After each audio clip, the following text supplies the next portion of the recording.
Hello दोस्तों, मैं आ चुका हूँ आप लोगों के बीच में और आप लोग तैयार हो जाओ। अगर आपकी रंगों में खून नहीं जुनून दौड़ता है, अगर आपकी रंगों में जीतने का नशा है, तो याद रखना मेरे दोस्तों कि कामयाबी एक दिन में नहीं परंतु एक दिन जरूर मिलती है। कहते नहीं है कि ना संघर्ष ना तकलीफ तो खाक मजा है जीने में, बड़े बड़े तूफान थम जाते हैं जब आग लगी हो सीने में। क्लास है, ये क्लास बहुत इम्पोर्टेंट है क्योंकि इसमें आपने देखा है महात्मा गांधी का इतिहास, और आप किसी को सुनकर या आधा सच जानकर उनको गाली देना अब छोड़ देना, क्योंकि जिन्होंने पूरे भारत में अपनी उम्र से लेकर के अपनी लास्ट उम्र तक पूरा भारत में ही योगदान दिया है, उनको गाली देने से पहले आप सोच लेना कि आप क्या है।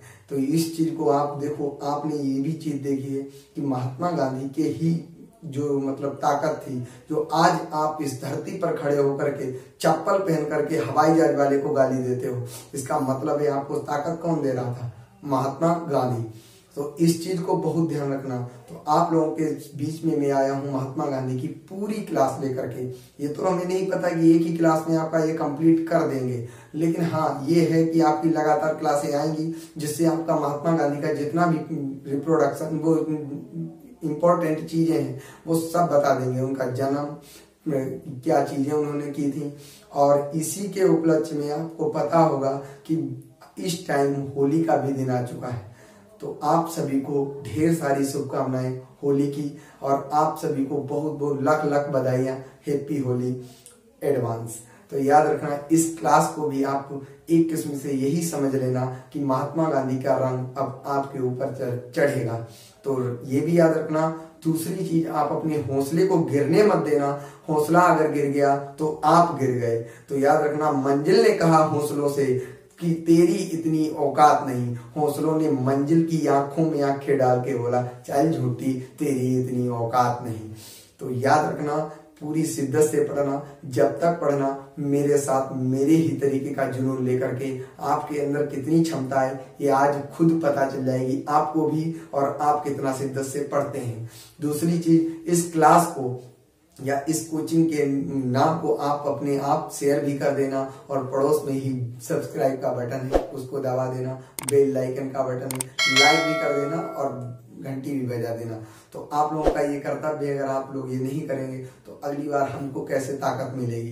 तो आप लोग भी, और अगर क्लास अच्छी लगे तो एक कमेंट जरूर करके जाना कि हमारा हौसला आप हो और आपका हौसला हम।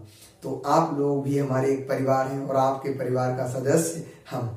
तो याद रखना, इसी के साथ समय बिना गवाए ही आपकी क्लास में जो महात्मा गांधी का इतिहास है उससे जुड़े हुए पॉइंट्स हम लिख रहे हैं, और आप सुनना भी, और जो सुना रहे हैं उसको भी ध्यान से देखना, और लिख रहे हैं वो भी नोट करना। तो इसी के साथ बताने जा रहे हैं महात्मा गांधी।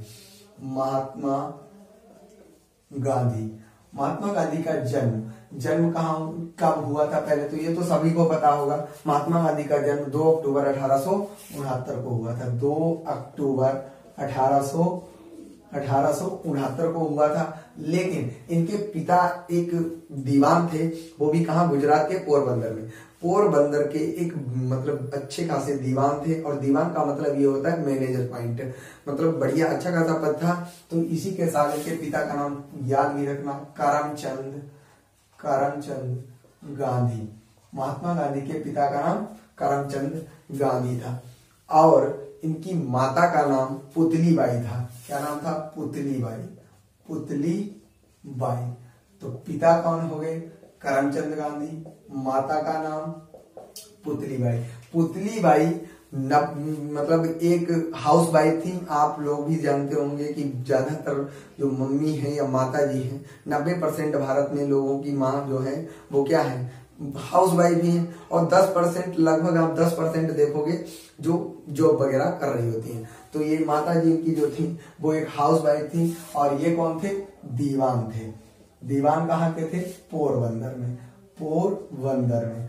तो ये भी याद रखना। और माता इनकी पुतली बाई थी। अच्छा, इनका विवाह भी मतलब जैसे शादी कहते हैं, शादी इनका बहुत जल्दी हो गया था, 14 साल में ही निपटा दिए गए थे। वैसे तो देखा होगा आजकल के जमाने में तो 28-28 साल तक झेल जाता है बच्चा, लेकिन दिक्कत यहाँ पर क्या थी कि महात्मा गांधी अपने अंदर से तो ठान चुके थे हम ब्रह्मचारी रहेंगे, लेकिन दिक्कत था कि घर वाले कभी नहीं मानते, आप ब्रह्मचारी हो चाहे कोई भी पाठ पढ़ रहे हो। तो इनका हो गया था ब्याह। ब्याह कब हुआ? 1883 में। 1883 में। अच्छा, कब कितनी उम्र में हुआ? 14 साल की उम्र में। ये भी याद रखना क्योंकि 14 साल की एज में ही इनका शादी हो गया था। 14 साल की एज में ही किससे हुआ था? शादी हुआ था कस्तूरबा के साथ, कस्तूरबा गांधी। टाइटल लग जाएगा गांधी, क्यों? क्योंकि ये भारत जो है पुरुष प्रधान है। यहाँ अगर 4 लड़की हो गई और 1 लड़का हो जाए तो कोई दिक्कत नहीं, उनको आ जाते दिमाग में कि हाँ ठीक है लड़का तो हो ही गया है। तो इसका मतलब भी है, कुछ जनसंख्या से रिलेटेड भी है कि अगर ये काम ना हो तो जनसंख्या नहीं बढ़े, क्योंकि हमारे भारत में लड़के की जानकारी ज्यादा और लड़की की कम। लड़कियों को नीचे और लड़कों को थोड़ा स्तर ज्यादा रखते हैं। अच्छा, गांव वगैरह में आप देखोगे कि महिलाओं का तो बिल्कुल क्रेज ही कम रहता है वहां, इसलिए क्योंकि वहां पर आपने देखा होगा कि लड़कों की लड़कियां अगर हो रही हैं तो कामा लगाते हुए बढ़ेगा, फुल स्टॉप तभी मारेगा जब लड़का हो जाएगा। तो ये भी याद रखना। तो यहाँ पर 14 साल की उम्र में किसके साथ शादी हुआ? कस्तूरबा गांधी के साथ। कस्तूरबा गांधी के साथ जब ब्याह हुआ तो इनका शादी होने के बाद तो इनके में टाइटल किसका लग जाएगा? गांधी का। इसीलिए कस्तूरबा के नाम से ही विद्यालय चलते हैं। तो उस विद्यालय का नाम क्या है? कस्तूरबा विद्यालय। कस्तूरबा विद्यालय। तो इनके नाम पर विद्यालय भी चलाया जा रहा है, आप भी जानते हैं। तो इन्हीं के बाद 1883 में तो इनका शादी हो गया, लेकिन 1888 में इन्होंने वकालत कंप्लीट की। वकालत कंप्लीट की। कहां से की थी वकालत कंप्लीट? इंग्लैंड से की थी।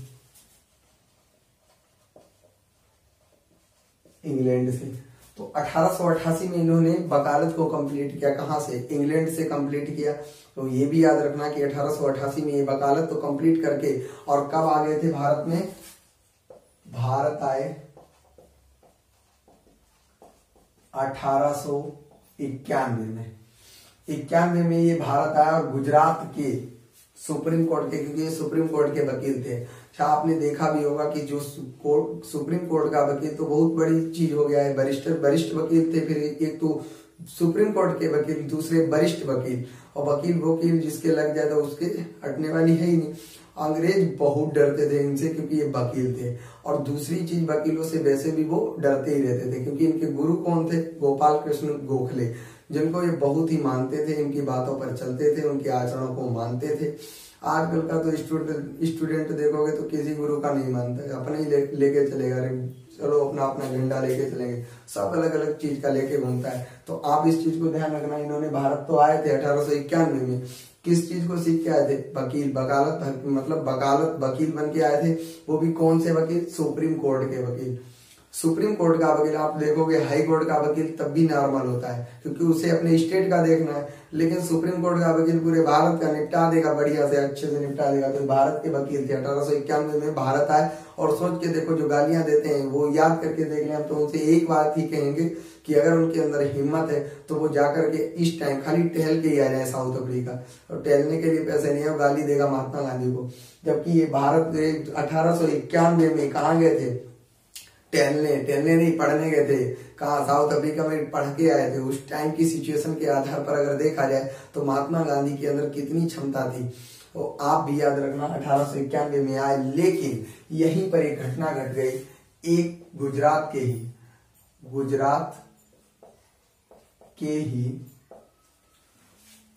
अब्दुल्ला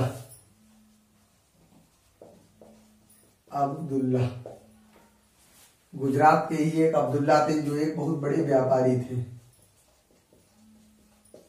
क्या थे? व्यापारी थे।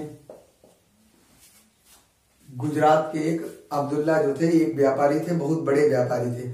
और ये विश्व के व्यापारी थे। इसीलिए इनका व्यापार जो था साउथ अफ्रीका से लेकर के और पूरे भारत में आकर के ट्रांसफर होता था। इनका लड़ाई हो गया अंग्रेजों के साथ। किसके साथ हुआ? इनका लड़ाई, अंग्रेजों के साथ विवाद हो गया, कुछ साथ विवाद हो गया।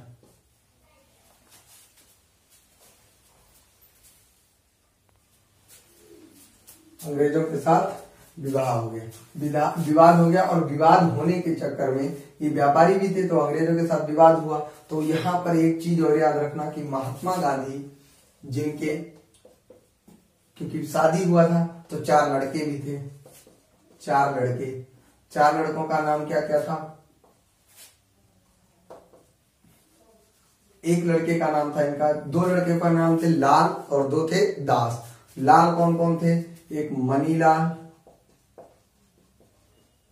दूसरे हरिलाल और रामदास, देवदास। 4 लड़के थे, लेकिन 4 लड़कों के साथ साथ ही ये लगभग में एक लड़के को और मानते थे, अपना लड़का ही मानते थे, उनको भी एक लड़का ही माना जाता है, जिनका नाम था जमुना लाल बजाज। जमुना लाल बजाज, जमुना लाल बजाज। इन्होंने 4 लड़कों को जन्म दिया था इनकी पत्नी ने, और 4 लड़के जो इनके थे उनका नाम, उनमें से 2 लड़कों का नाम था लाल और 2 का नाम था दास। तो इससे याद भी रखना, इससे याद भी रहेगा। 2 का नाम, एक का नाम मनीलाल, हरिलाल, रामदास, देवदास, और एक लड़के को ये मानते थे जिनका नाम था जमुनालाल बजाज। ये बहुत बड़े बिजनेसमैन भी थे। और इधर अब्दुल्ला के साथ इनका मतलब विवाद हुआ, किसका? अंग्रेजों के साथ थोड़ा बहुत विवाद हुआ। और अब्दुल्ला जानते थे कि बढ़िया वकील सिर्फ एक ही है, उसका नाम है महात्मा गांधी। चुपचाप आ गए और कहा कि महात्मा गांधी, हमारा साउथ अफ्रीका में कुछ ज्यादा ही विवाद हो गया है अंग्रेजों के साथ, ये निपटा दो। अब यहीं पर महात्मा गांधी ने 1888 में आए थे, और 1888 में इन्होंने वकालत कंप्लीट किए, और गुजरात में ये वकालत कर रहे थे, सुप्रीम कोर्ट के वकील थे, तो वरिष्ठ वकील थे। और यहीं पर 1891 में के बाद 1893 में ये साउथ अफ्रीका चले गए। किसका केस लड़ने के लिए? अब्दुल्ला का केस लड़ने के लिए। अब्दुल्ला का केस इन्होंने वहां जाकर के सॉल्व किया और केस को जीत भी लिया। और जीतने के बाद वहां पर इन्होंने एक चीज देखी, भारतीयों के साथ भेदभाव हो रहा था।